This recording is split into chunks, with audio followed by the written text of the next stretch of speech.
Protect your DNA. BioPQQ can promote formation of new mitochondria. Infowarsstore.com.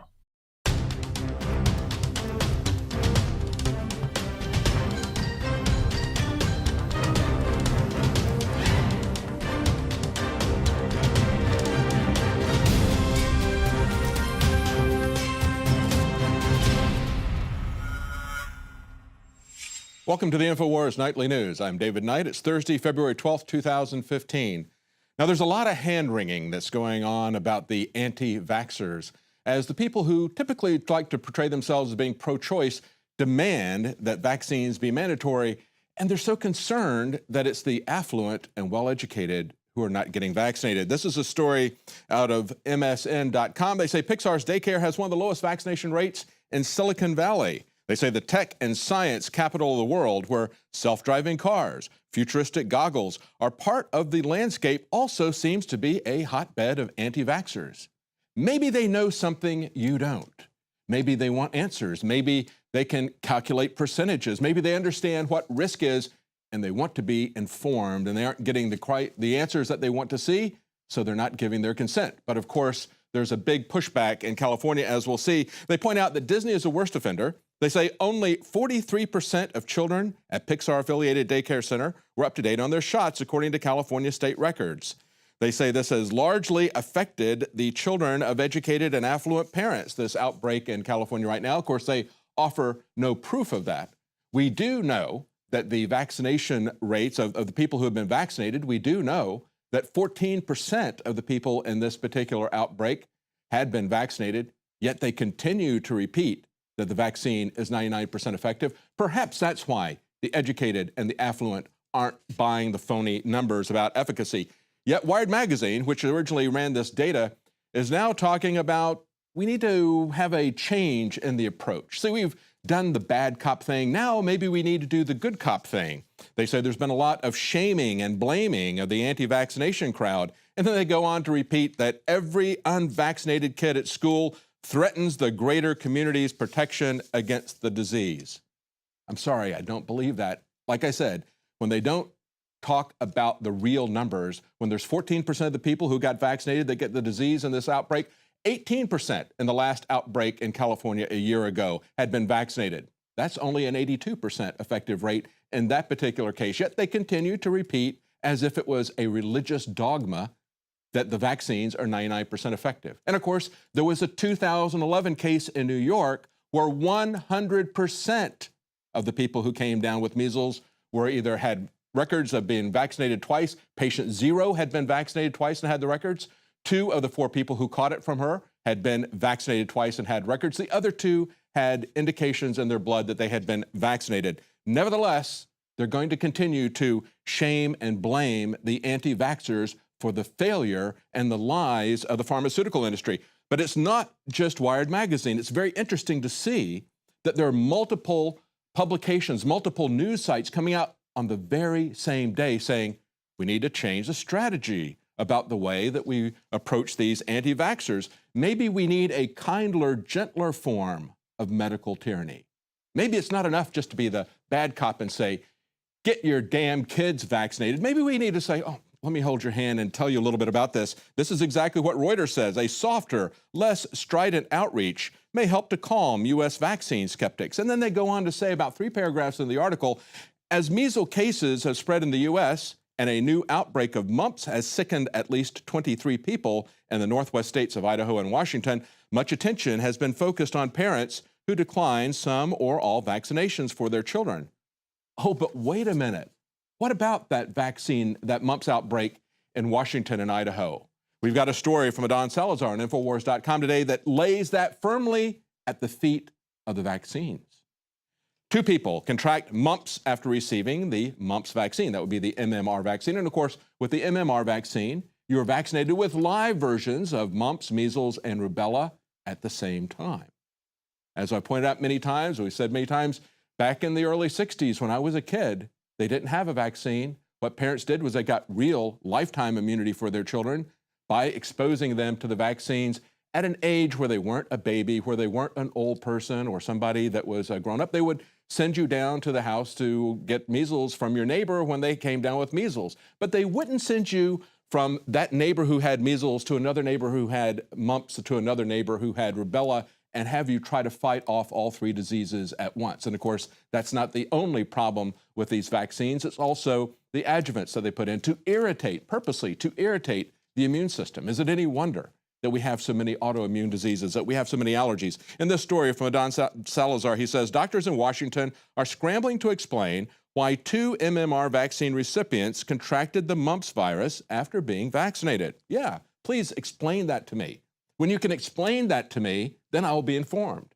And perhaps I will give you my consent, but not until you can come up with a plausible explanation. CBS affiliate KIRO reports that 2 people from 2 separate counties, King and Snohomish, contracted the mumps post-MMR vaccination, blaming the 2-person outbreak on mumps cases leading out of the University of Idaho. And of course, what do you get when you get the mumps? As they point out, you get headaches, fever, facial swelling.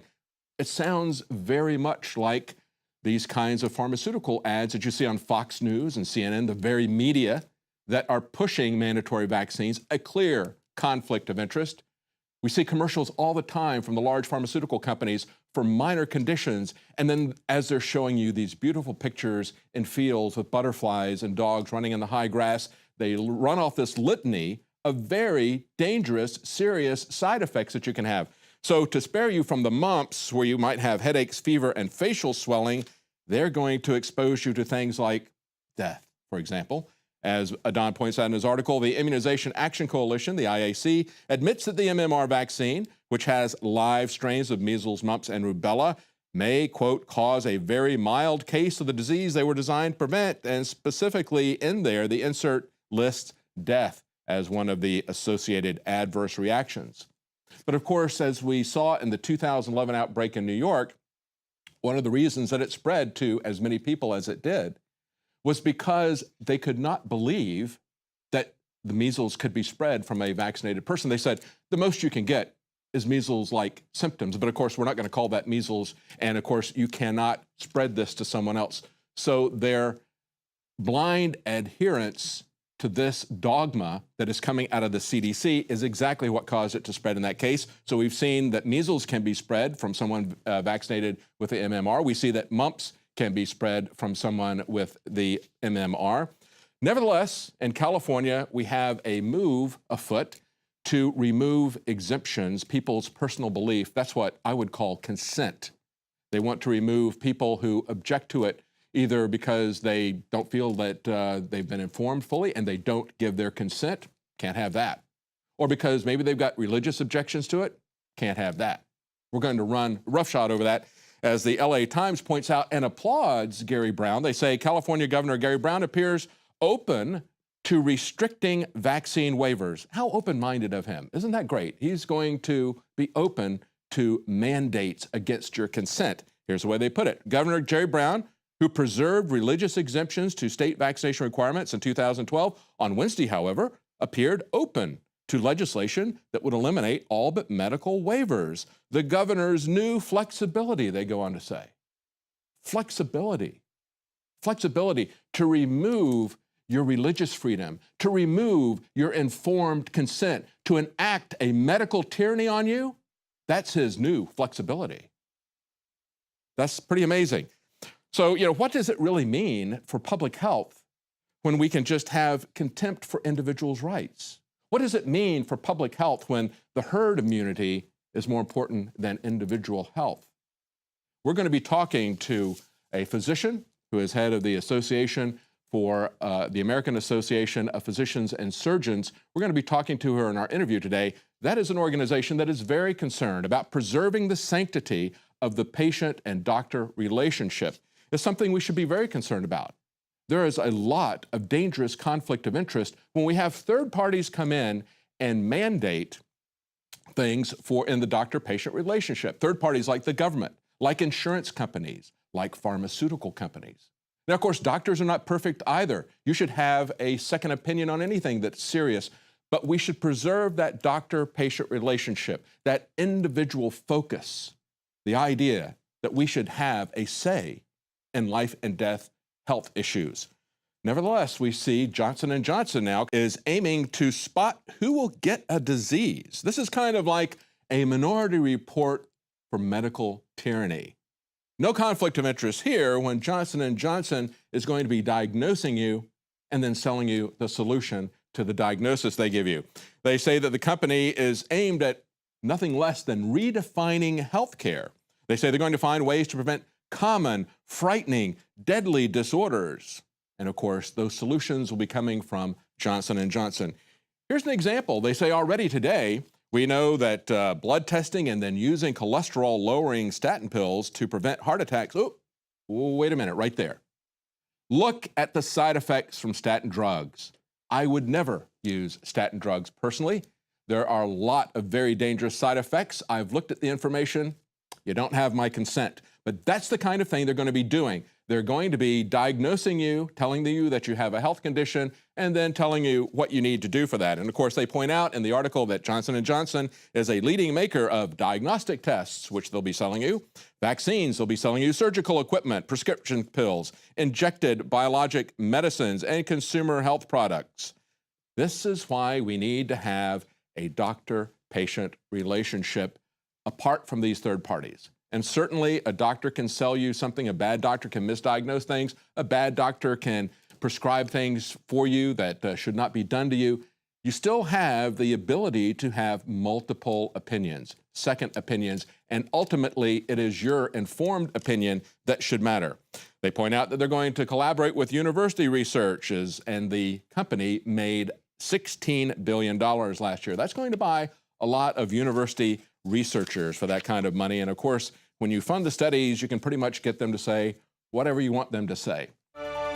Used since before the days of the Roman Empire to support the body's natural systems and enhance overall health. Introducing the new InfoWarsLife.com oil of oregano formulation, a highly advanced nutraceutical form of this key herb that has been traditionally used by civilizations for thousands of years to promote health. We have now procured the most high quality and potent forms of oregano oil on the market, sourced from top leading manufacturers to ensure a concentrated level of bioactive ingredients, extracted directly from the wild herb and sealed in easy-to-use capsules. You will no longer need to endure the burning of liquid oregano on the tongue. Wild crafted from the Mediterranean oregano species that experts agree is one of the most powerful and most challenging to acquire. This winter season, it's more important than ever to secure this true form of oil of oregano. Now available in our limited first run at InfoWarsLife.com. That's InfoWarsLife.com or call 888-253-3139.